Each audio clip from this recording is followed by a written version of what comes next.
Mən yenə söhbət açım ilk baharımdan Nəğməm ilə bir də keçim öz diyarımdan Bol bəhrəl Muğan düzü, Mil düzü, Şirvan düzü Gəl gəl deşən Azərbaycan Tər güllər şəfalıdır, göy gölmə səfalıdır Hər yanı gülşən Azərbaycan El qızlar düzüm düzüm kür qırağında Min gül açır gəncəmizin hər budağında Dost ellər Qarabağın dağ buqarlıdır Gen çölləri bu torpağın xoş baharlıdır Bol bəhrəl Muğan düzü, Mil düzü, Şirvan düzü Gəl gəl dirşən Azərbaycan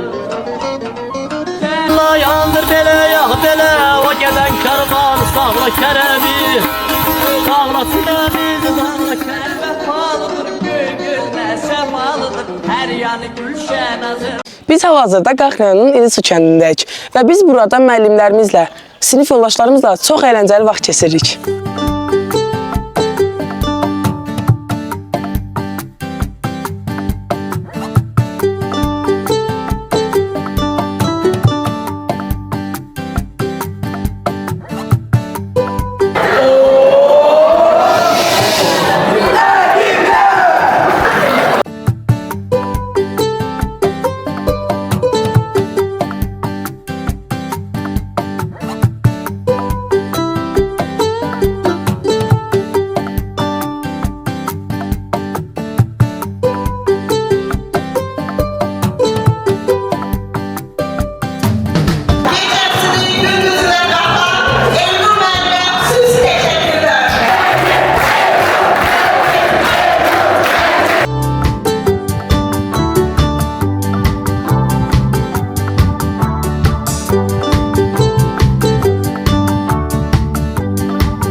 Здравствуйте, я Мия Статник, я дочка Марии Статник, олимпийской чемпионки по вольной борьбе. Сейчас я вам расскажу вкратце, как прошел у нас летний лагерь.